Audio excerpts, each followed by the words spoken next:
Kenapa Purbaya gagal untuk menghasilkan 6% yang dia janjikan pada presiden?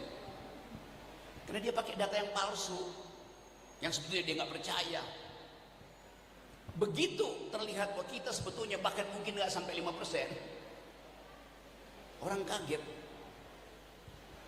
Tapi semua hal yang kita tahu di permukaan, di belakangnya ada kasakusuk untuk menghasilkan tipu-tipu, manipulasi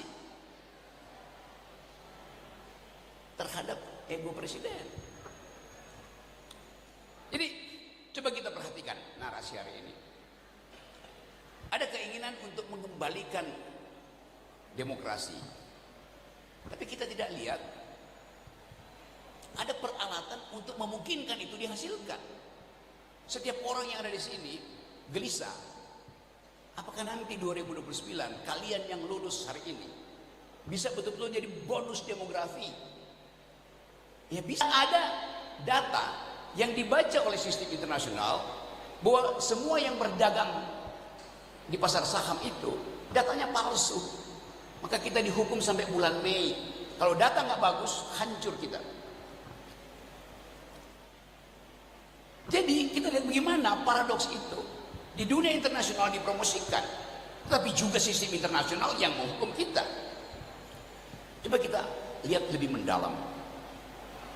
Keadaan ekonomi yang dihasilkan selama 1 tahun Presiden Prabowo membuat mak-mak cemas melihat dompetnya makin lama makin tipis.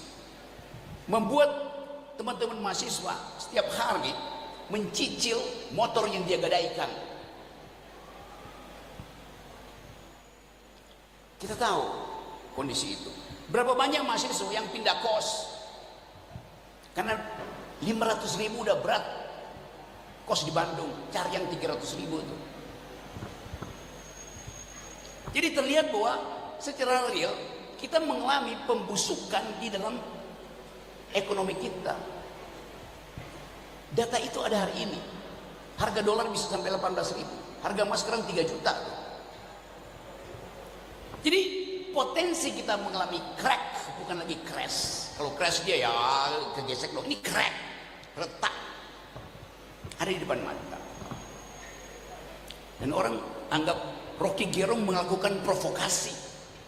Apa provokasinya? Data itu sendiri sudah provokatif. Kita orang kampus hanya menganalisis pergerakan data itu. Kenapa Purbaya gagal untuk menghasilkan 6% yang dia janjikan pada presiden? Karena dia pakai data yang palsu, yang sebetulnya dia nggak percaya. Begitu terlihat bahwa kita sebetulnya bahkan mungkin nggak sampai 5%, orang kaget. Tapi semua hal yang kita tahu di permukaan, di belakangnya ada kasakusuk untuk menghasilkan tipu-tipu, manipulasi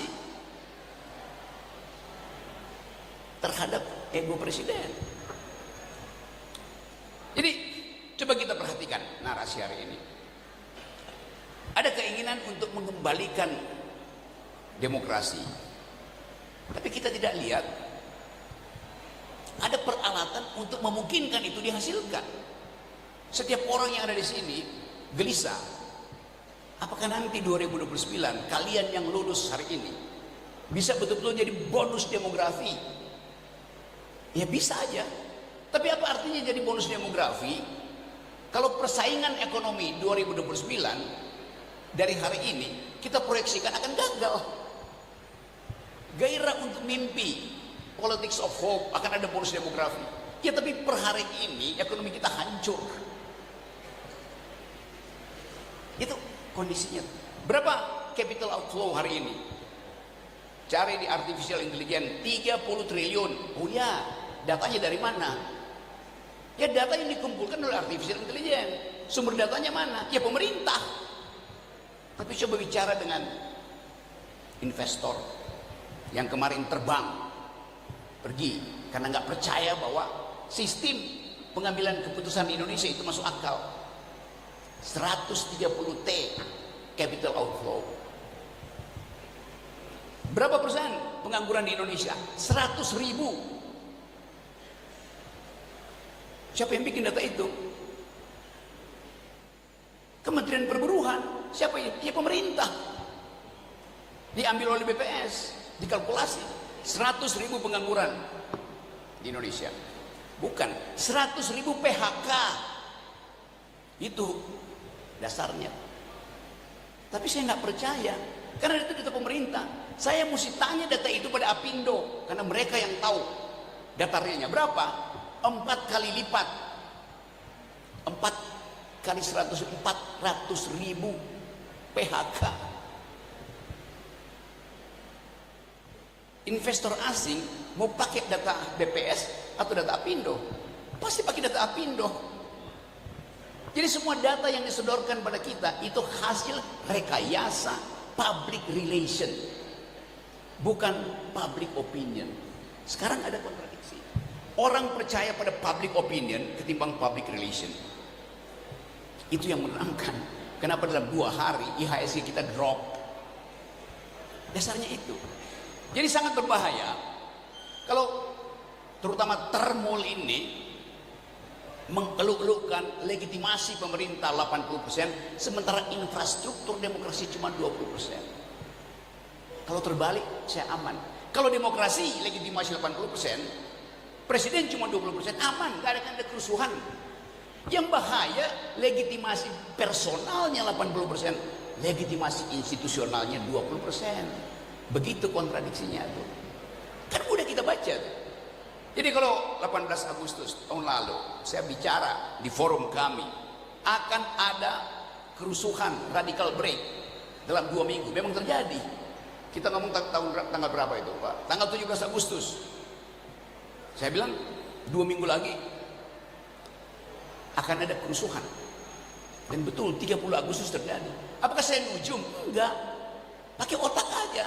Lihat gejala, ambil kesimpulan. Itu namanya sangga buana. Sanggup enggak kamu membuat analisis sangga buana? Dasarnya adalah sangga buana, bikin analisis. Jadi basis akademis selalu adalah analisis. Tadi bikin pantun.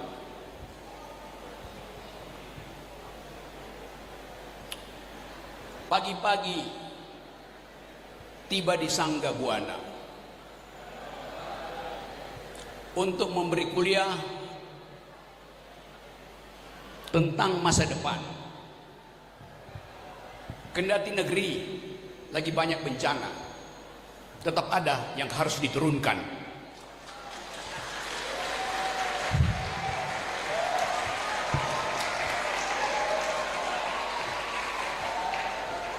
Saya mau bongkar persembunyian psikologi dari public opinion.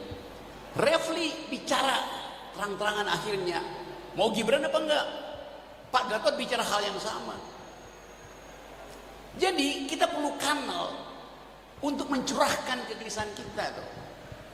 Sekarang kita uji.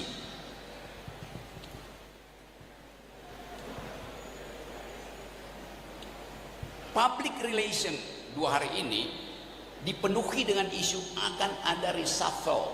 Hey,